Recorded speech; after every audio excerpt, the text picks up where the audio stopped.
In this video, I'm going to be reviewing the movie Cocaine Bear and showing you how to get a legal buzz with a cocktail I've named Cocaine Christmas. Today on the Martini Shot.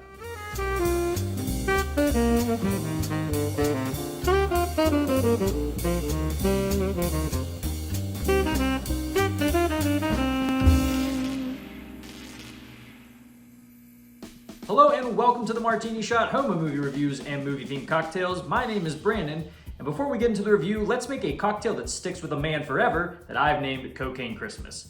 And hey, if you enjoy movie reviews and movie-themed cocktails, be sure to leave a like and subscribe if you'd like to help support the channel. So for the Cocaine Christmas, we are going to be combining a few different elements that I was able to pull from my watching of Cocaine Bear. The cocktail is going to be using white cranberry juice, evident from the Christmas in the Cocaine Christmas name. And we'll be using a little bit of mezcal to give it a nice smoky taste, something that just kind of being in the woods always reminds me of. And then of course, because it is a bear here, we are going to be throwing in a little bit of honey. And to finish it off, we are going to be putting some white powder along the rim.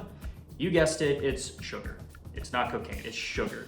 I mean, you can do what you want, but my recipe says sugar, so the feds can't come for me if you try anything weird. All right, go ahead and grab your shaker. We are gonna go ahead and start with our base spirit. That is going to be our mezcal, and you're gonna be doing 2 ounces. Next up is our white cranberry juice. You're gonna be doing 2 ounces.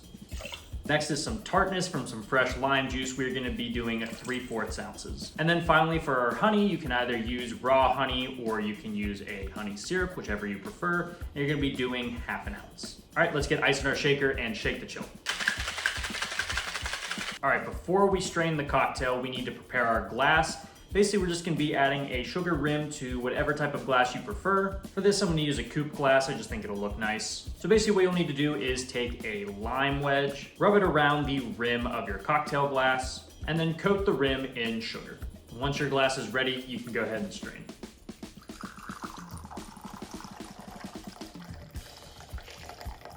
There you go, and now you have a Cocaine Christmas.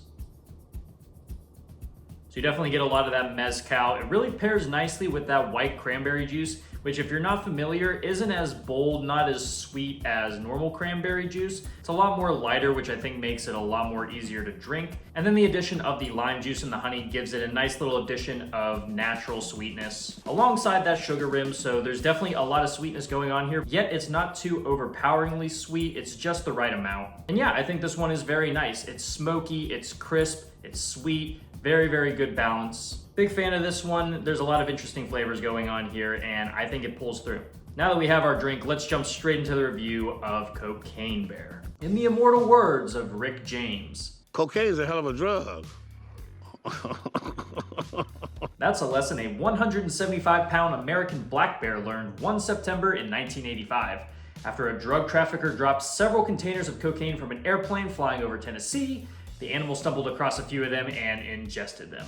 Now, what exactly happened after that is not entirely known, but the bear was eventually found dead months later, with a medical examiner stating the bear's stomach was literally packed to the brim with cocaine. The bear was later taxidermied and can be found residing in a Kentucky mall, earning the monikers Cocaine Bear and my personal favorite, Pablo Escobar. So the actual story itself isn't anything all that crazy. But the concept of a bear doing cocaine is so bizarre that it's almost begging to be embellished on. Despite a movie like this being right up Trauma or The Asylum's alley, Universal must have felt like they had something left in the tank to give us a new age creature feature, getting notable names attached to the project like Elizabeth Banks to direct and Phil Lord and Chris Miller to produce. And for the most part, Cocaine Bear is the kind of campy fun sorely missing from mainstream Hollywood, with an outlandish premise that lends itself to cartoonish characters and violence. Yet it's that very premise that feels too daunting to handle, believe it or not, as the film tends to feel disappointingly restrained at times, putting more focus on the less interesting aspects rather than the titular coked out predator. Much of the setup remains the same of what actually happened, although this time the bear goes on an absolute rampage, attempting to tear apart every person it comes across. Said persons include a group of kids playing hooky, a trigger-happy park ranger, a do-good detective, and a couple of drug runners looking to recover their lost product. There's quite a few intertwining stories revolving around the bear's killing spree, and if I'm being honest, there's a bit too much going on in this narrative to the point where it just feels bloated. There's a lot of character arcs and different dynamics here that occasionally lend to some good comedy, while others feel kind of forced in, attempting to add an emotional element that I don't really think was needed. Out of the many characters we get, I probably enjoyed the two kids the most and honestly wish the film focused on them more, while getting less focus on the supporting players and more attention on the bear. Yet there are some fun comedic performances here, from Alden Ehrenreich to O'Shea Jackson Jr. to completely unhinged, critically acclaimed character actor Margot Martindale. This is even one of the last performances of the great Ray Liotta, and while he's fairly good here, I do wish we got more of him. Even with these decent performances, I do feel like they take too much time away from the central conflict, a bear high on cocaine. The beast is used sparingly, never feeling too overexposed while also delivering on some pretty gnarly moments of violence. The ambulance sequence is both brutal and hilarious, certainly the highlight of the film for me. I just can't help but feel like we didn't get enough of the over-the-top violence a premise like this should deliver on. This is one of those instances where I actually wouldn't care if the characters weren't given that much development, emotional beats, or interesting backstories.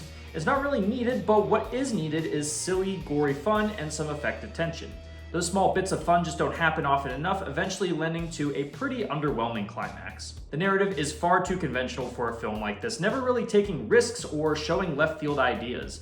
The film really feels the need to stuff in an emotional journey for a mother finding her daughter, a drug lord's son standing up to his father, and a detective wondering if he got the right kind of dog. These emotional moments don't work at all, feeling tacked in to appeal to the average audience goer. Something like this needed a bit more nihilism, a bit more of an edge in my opinion. The film does try to instill some unique identity via certain editing choices that, if I'm being honest, don't really work. They're essentially quick cutaways done for comedic effect, but I only remember these being funny once, while some either felt unneeded or like footage was missing. There's a scene where one of the characters is like, "We should look out for the bear, remember what he did to that one guy?" And then it just cuts to him finding a dead body. It's not played for laughs, so it just feels really jarring. The comedy doesn't always hit, but it's consistent enough that I rarely found myself bored or unengaged. Seriously, it would take serious talent to make a bear high on cocaine boring, and while the film sometimes leans in that direction, as a whole, it's pretty okay. This is an attempt at some of the mindless B-movie mayhem of yesteryear that comes close to living up to its premise while still stumbling to fully embrace the madness. When the bear is allowed to do its thing, the movie rocks at delivering dumb, bloody fun. The characters certainly have their humorous moments, even if some of them get a bit too much attention. Overall, there is certainly fun to be had here, even if I was hoping for something much more batshit. Still, the genre of intoxicated animals is one I can certainly get behind. Next up on the list, Attack of the Meth Gator. I'm 100% serious, that is a real movie in development. For my rating, I'm giving this film 2.5 cocaine bricks out of 5. Guys, thank you so much for tuning in to this episode of the Martini Shot. If you saw Cocaine Bear, let me know what you thought about it down in the comments. And if you would like what you saw here and would like to see more, don't forget to like, subscribe, and follow me across all social media channels. Those links are down in the description below. And if you enjoy movie reviews and movie-themed cocktails, be sure to check out my website, martinishot.blog. Until next time, thank you again for watching. I'll see you in the next one. Live deliciously, but please remember to drink responsibly.